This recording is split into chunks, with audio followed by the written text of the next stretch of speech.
num tempo em que o poder parecia absoluto e a esperança uma miragem distante. Um homem comum é arrancado da sua zona de conforto e confrontado com uma verdade que muda tudo. Ele se vê diante do império mais poderoso de sua era, não com exércitos, mas com uma autoridade que desafia toda a lógica. A ordem é simples: liberte o meu povo. A recusa desencadeia uma sequência de eventos que parecem saídos de um pesadelo, onde a própria natureza se revolta e os deuses de pedra são desafiados. Cada passo é um teste de fé no meio do caos. Uma pergunta urgente: até onde você confiaria quando tudo parece perdido? Esta é a história de um êxodo que começa não com uma fuga, mas com um grito de liberdade que ecoa através dos séculos, perguntando se estamos prontos para ouvir o chamado e atravessar nossos próprios mares vermelhos. O Egito Antigo era um império erguido sobre contradições.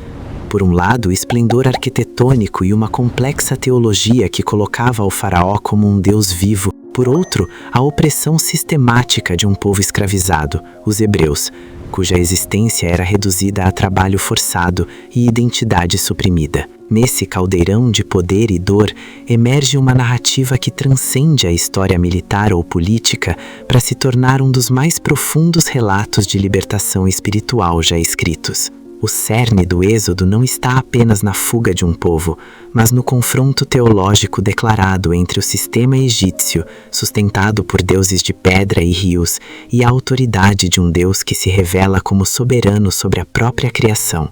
As 10 pragas não foram catástrofes aleatórias.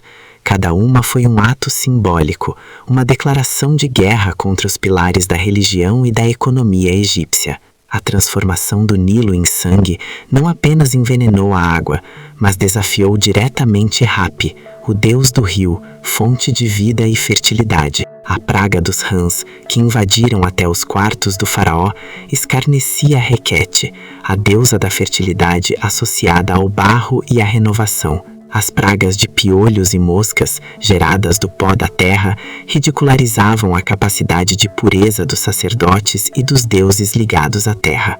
A praga que matou o gado egípcio, mas poupou o dos hebreus, confrontou Apis, o touro sagrado, e Hathor, a deusa vaca. As úlceras e tumores nos humanos e animais foram um golpe contra a medicina e proteção divinas.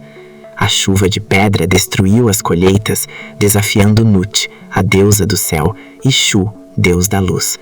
A praga das locustas, que devoraram tudo o que restara, foi um ataque à própria capacidade de o Egito se sustentar. Finalmente, as trevas espessas por 3 dias não foram apenas falta de luz, mas um ataque direto a Ra, o poderoso deus Sol, e a todos os deuses associados à claridade e à ordem cósmica. Essa sequência revela um padrão, um decreto real, a resistência endurecida, a praga específica, o apelo desesperado do faraó, o afastamento temporário da praga e o retorno à obstinação. É um ciclo que demonstra tanto a paciência divina quanto a cegueira humana diante do óbvio.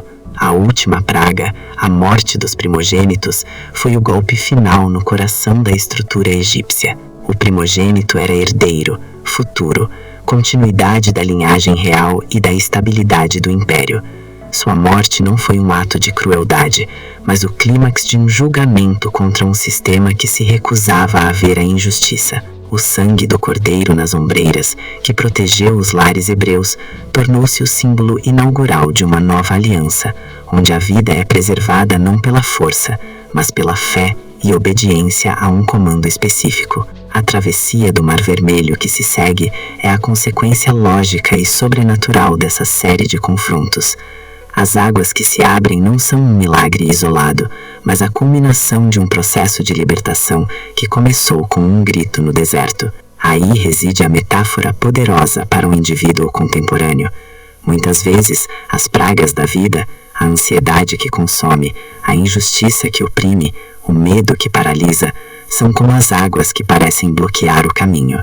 A lição do Êxodo ensina que a libertação raramente é um evento instantâneo. É um processo que envolve enfrentar, um por um, os deuses que sustentam nossa escravidão interior. A idolatria do controle, a dependência de sistemas falhos, a negação da própria voz interior. A fé aqui não é ignorar o mar à frente, mas confiar que a mesma força que abalou os pilares do Egito pode abrir um caminho onde só havia obstáculo. A passagem, Êxodo 14:14, o Senhor lutará por vós e vós vos calareis, não é um convite à passividade, mas à confiança ativa. Calar-se nesse contexto significa cessar a luta desesperada com as próprias forças e entrar no ritmo de uma ação divina que já está em movimento. A celebração que se segue, com o cântico de Moisés e Miriam, é o reconhecimento de que a liberdade conquistada não é apenas física, mas uma identidade recém-descoberta.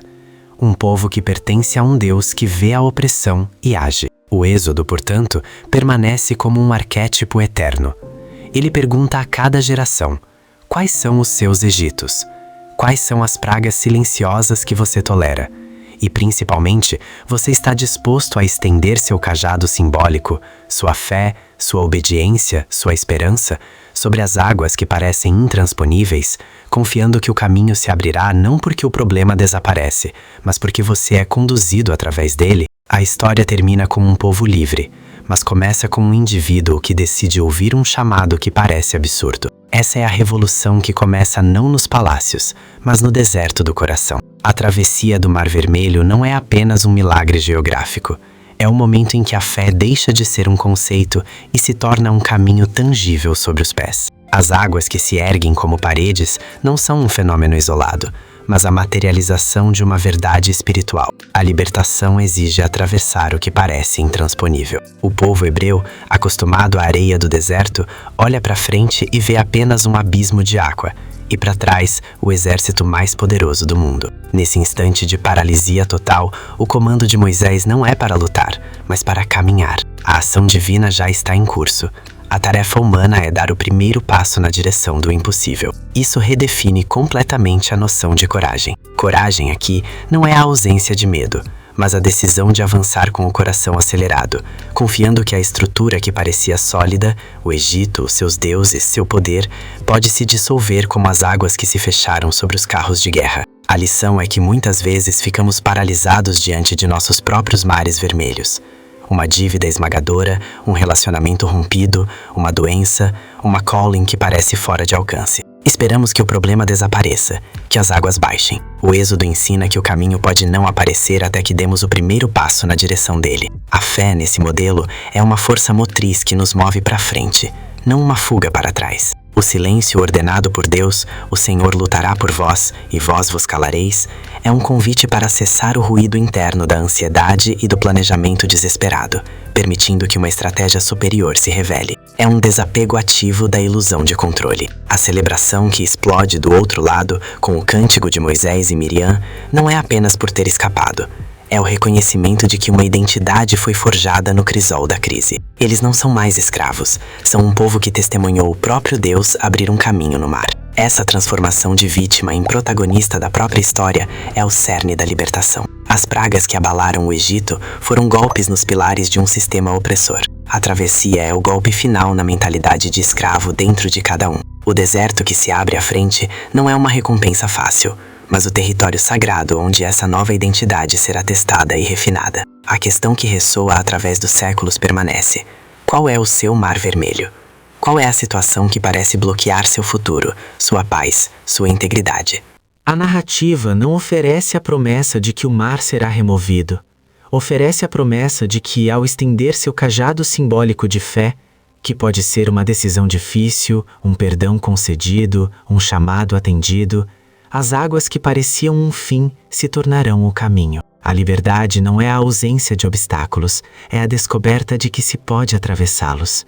E do outro lado há um cântico esperando para ser entoado, uma identidade renovada pronta para ser vivida. A travessia é o ato inaugural de uma fé que não apenas crê em milagres, mas habita neles, transformando o desespero em hino. A travessia do Mar Vermelho não é o fim da jornada, mas o batismo de uma nova consciência. Do outro lado, com as ondas egípcias fechando-se atrás deles, o povo hebreu não encontra apenas salvação física, encontra a própria definição de sua existência. A libertação do Egito foi o ato de nascer como nação, um parto histórico e espiritual que doeu, mas gerou uma identidade inapagável. O deserto que se abre à frente não é um vazio, mas um espaço sagrado de aliança. É ali, sobre o céu estrelado e diante do Sinai, que a experiência do Êxodo será codificada em lei, em ritual e em memória coletiva. A Páscoa, com seu cordeiro e sua pressa, nasce daquela noite de terror e livramento, transformando um evento em um memorial que atravessa gerações. A lição central se consolida.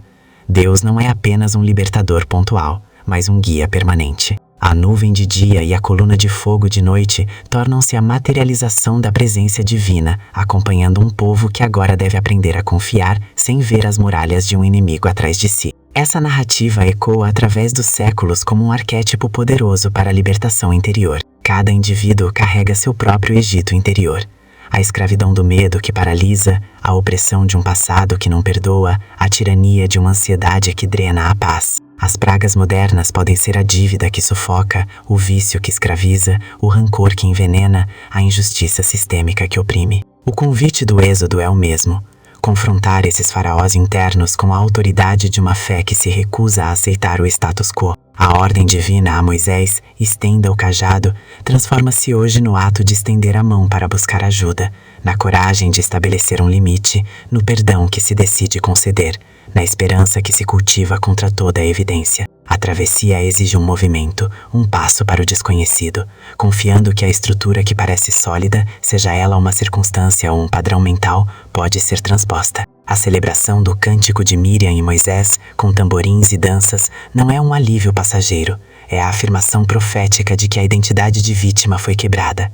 Eles são agora um povo que testemunhou o impossível e, portanto, carrega em seu DNA a certeza de que o futuro não está fechado. A fé que emerge não é ingênua, mas forjada no crisol da crise. Ela sabe que o deserto reserva novas provações, mas também que a provisão e a orientação divina são reais. A promessa final do Êxodo não é um céu sempre azul, mas a presença inabalável. O Senhor lutará por vós, e vós vos calareis. É o convite a um silêncio que não é passivo, mas ativo. A quietude de um coração que larga o planejamento desesperado para ouvir a estratégia superior.